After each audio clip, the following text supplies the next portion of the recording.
ናብ ቃልሲ ኤርትራ ካብ ዝሕወስ ኣትሒዙ ገና ልዕሊ 50 ዓመት ካብ መንበር ስልጣኑ ከይወረደ ንሱ መራሕ ህዝባዊ ሓይልታት ንሱ መራሕ ህዝባዊ ግንባር ንሱ ጊዜያዊ ዋና ጸሓፊ ንሱ መራሕ ሃገር ፕሬሲደንት ካብ በረኻ ኣትሒዙ ክሳብ ሕጂ ብኢሳያስ ዝተመርሐ ተጋዳላይ መን እዩ እዚ ሰብኣይ ኢልካ እንተሓቲትካ ካብ ስሙ ምንጋር ሓሊፎም ካልእ መሰረት ድሕሪ ባይትኡ ክነግረካ ዝኽእል ሰብ የለን። ይትረፍ ብሃገር ደረጃ መራሒ ተፀዋዒ ናይ ሓንቲ ንእሽተይ ማሕበር እውን ትኹን ብዛዕባ እቲ ዝመርሓካ መሰረት ድሕሪ ባይታ ምፍላጥ ግዲ ይብለካ እዩ።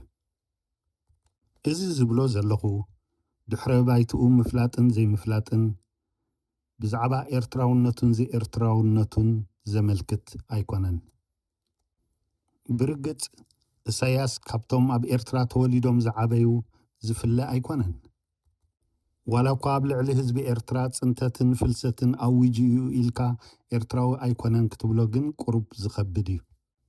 ኣብ ኤርትራ ዝዓበየ ሰብ ኤርትራዊ ልቦና ዘለዎ ብባህሊ ሕብረተሰብ ኤርትራ ዝተሃንጸ ከም ህዝቡ ተወዳዲሩ ክሳብ መራሕ ምዃን ዕድል ክረክብ ጸገም ኣይነበሮን። እቲ ጸገም እምበኣር በዓል ኣበር መስቆርቆሪ ከም ዝበሃል እቲ ንድሕሪ ባይትኡ ክሓብእ ዘገደዶ ዋና ምኽንያት እንታይ እዩ? ይጭነቕ ዲ ነይሩ? ቂምታ ዲ ነይርዎ? ሕነይ ምፍዳይ ዲ ደልዩ? እምበኣር ሓሳብ ልቡ ዘየካፍል ንልቡ ቀሪቡ ዝፈልጦ ሰብ ስለ ዘየለ ሽግሩ ክፍታሕ ኣይከኣለን። እንተበዚ እንተበቲ ኣብ ልዕሊ ህዝቢ ኤርትራ ብዘብፅሖ ገበን ግን ተጠማቲ ገይርዎ ኣሎ። ምናልባት ንቃልሲ ኤርትራ ናብ መገዲ ፍትሕን ሰላምን ናጽነትን ወሲድዎ ነይሩ ተዝኸውን ግን እዚ ሕጂ ኢሳያስ ዝሕመየሉ ዘሎ ከም ኣርእስቲ እውን ኣይምተላዕለን ነይሩ ክኸውን ይኽእል እዩ። ብሓፂሩ ኤርትራውነት ስለ ዝተቃለስካን ዘይተቃለስካን ስለ ጽቡቕ ዝተቃለስካን ስለ ክፉእ ዝተቃለስካን ዝወሃብ ማዕረግ ኣይኮነን። ብደረጃ ሃገር መራሒ ዝኣክል ብዛዕባ መሰረት ድሕሪ ባይትኡ ምፍላጥን ዘይምፍላጥን እንታይ ጥቕምን ጉድኣትን ኣለዎ ይትሕቶ። ካብ ዘለና ተመክሮ ኢሳያስ ብባህሪኡ ንዝመርሖ ህዝብን ንዝመርሖም ሰበስልጣናትን ኣይሰምዕን እዩ፣ ኣማኻሪ እውን ኣይደልን እዩ። እሞ ደኣ ፍትሒ ዝሰኣነ ህዝቢ ዝተበደለ ህዝቢ ናበይ ክጠርዕ ይኽእል? መራሕ ሃገር ዝኣክል ኣብ ውሽጢ ዝመርሖ ህዝቢ ዝምርቕን ዝረግምን ወላድን ድሕሪ ዘይብሉ ከምኡውን ዝመክር ዓበይቲ ዓዲ ቤተሰብ እንድሕር ዘይብሉ ምናልባት ዶ ጥርዓን ህዝቢ ሰሚዖም ተኣኪቦም መኺሮም ዓገብ ክብልዎ ተኽእሎ ነይሩ እዩ። መብዛሕትኦም ኤርትራውያን ክዛረቡ ክንሰምዖም ከለና እቲ ኣብ ሃገርና ኮይኑ ዘሎ ኢሳያስ ኢትዮጵያዊ ብምዃኑ ዝገበሩ ኢሎም እዮም ዝኣምኑ። ከምኡ እንተደኣ ኮይኑ ሻዕብያ ኣብ ውሽጢ ኢትዮጵያ ኣብ ትግራይ ኣትዩ ዝገበሮ ህልቂት ነዚ ኣበሃህላ እዚ ከፍርሶ ይኽእል እዩ። ኣብ ልዕሊ ህዝቢ ኤርትራ ዝፈጸሞን ገና ዝፍጽሞ ዘሎ ዕንወትን ገበንን ኢትዮጵያዊ ኮይኑ እዩ ገይርዎ እንድሕር ንብል ኣለና እቲ ኣብ ውሽጢ ኢትዮጵያ ዝፈጸሞ ህልቂት ከ መን ኮይኑ እዩ ገይርዎ ኢልና ክንሓስብ ክንክእል ኣለና። ኢትዮጵያዊ ኮይኑ ንረብሓ ኢትዮጵያ ክሰርሕ እንተዝደሊ ድሌት ኢትዮጵያ ከፈጽመሉ ዝኽእል ኣጋጣሚ ከም ዝረኸበ ናይ ቀረባ ተዘክሮና እዩ። ኣብ ዝተፈላለየ እዋን ብዛዕባ ኢትዮጵያ ዘለዎ መርገጺ ብንሕንሕድሕዱ ዝዋቓዕ ሓሳባት ገሊጽዎ እዩ። ሓንሳብ ኢትዮጵያ ፋሕፋሕ ክትብል ኣለዋ። ይትረፍዶ ምስ ኢትዮጵያውያን ሓቢርካ ክትሰርሕ ሓቢርካ ክትልምን እውን ዝከኣል ኣይኮነን።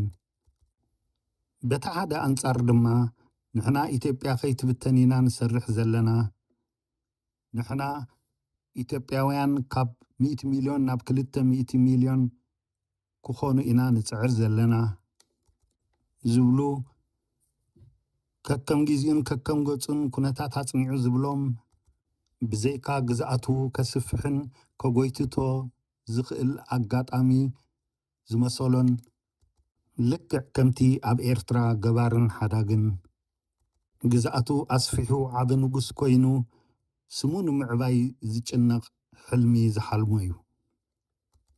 ከምዚ ኢሳያስ ኣብ ልዕሊ ህዝቢ ኤርትራ ፈጺምዎ ዘሎ ግህሰትን ገበንን ንምግባር ኢትዮጵያዊ፣ ኤርትራዊ፣ ሱዳናዊ፣ ኬንያዊ ምዃን ኣይኮነን ዝሓትት። ሕልናኻ ቀቲልካ ካብ ፍጡር ሰብ ወፂኻ ሰይጣናዊ ኮንካ ዝግበር እዩ። ኢሳያስ ጸላእ ህዝቢ ኤርትራ ምዃኑ ብዘየዋቕዕ መገዲ ንጹር እዩ። እዚ ማለት ግን ኣብ ውሽጢ ኤርትራ ኢሳያስ ጥራዩ ጸላእ ኢና ማለት ኣይኮነን። ደቀባት ኢና ዝብሉ ኤርትራውያን ምስቲ ስርዓት ወጊኖም ኣብ ጽንተት ህዝብን ዕንወት ሃገርን ዓብዪ ግደ ገይሮም እዮም ይገብሩውን ኣለዉ። እምበኣር ኣብ ብዙሓት ኤርትራውያን ከም ልሙድ ንሰምዖ ዘረባ ንበይኑ ኢሳያስ ጥራይ ጸላእ ህዝቢ ኤርትራ ምዃኑ ንኸረድኡ ነቶም ካልኦት ሰብ ገበን ተጻባእቲ ህዝቢ ሓራብ ዝገብር ኣዘራርባ ተኣዚዞም ይገብርዎ ከም ዘለዉ እምበር ካብ ርእሶም ከም ዘይኮነ ንህዝቢ ከም ዘይጭክኑ ገይሮም ከረድኡኻ ይደልዩ። እዚ ግን ፍጹም ምኽንያት ክኸውን ኣይክእልን እዩ። እቲ ተኣዚዙ እዩ ገይርዎ ንብሎ ዘለና ኣካል ሮበት እንተዘይኮይኑ ሰብ ኮይኑ ሕልና ዘለዎ ግን ኣንጻር ድሌቱ ኣንጻር ሕልንኡ ተኣዚዙ ሰላማዊ ህዝቢ ከበሳብስ ኣይውዕልን እዩ። ፈትዩ ሓሲቡ ብዝተኣዘዞ ርዒሙ ብውሳኒኡ እንተዘይገይርዎ ተኣዚዘ ኢሉ ኣቦታት ኣዴታት ከበሳብስ ተኣዚዘ ኢሉ ብዶብ ንዝኸዱ እንዳማቱ መንእሰያት ክርሽን ተሰማሚዑ እንተዘይነብር ሰብ ብባህሪኡ ኣንጻር ሕልንኡን ኣንጻር ድሌቱን ኣይገብርን እዩ። ኣብ ትሕቲ ስርዓት ጸላኢ ህዝቢ ኤርትራ እናተመሓደርካ ፈታዊ ህዝቢ ኤርትራ ክትከውን ኣይትኽእልን ኢኻ። ነቲ ስርዓት ክትገጥሞ እንተዘይክኢልካ ድማ ስልጣንካ ራሕሪሕካ ምህዳም ዝነበረን ዘሎን ኣማራፂ እዩ። ሕፅር ብዝበለ ጸላእትና ጸላእቲ ህዝቢ ኤርትራ እንብሎም እምበኣር ኢሳያስን ክንዲ ኢሳያስን ካብኡ ብዝገዱን ዕስለ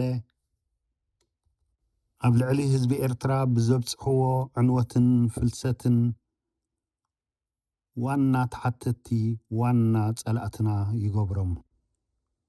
ክቡራት ሰማዕቲ ነዚ ቻናል ኣጋሽ ዝኾንኩም ሳብስክራይብ፣ ሸር፣ ኮመንት፣ ላይክ ክትገብሩለይ ብትሕትና ይሓተኩም። ሓውኹም ብርሃን ሃይለ ወይ ድማ ቅጽል ስመይ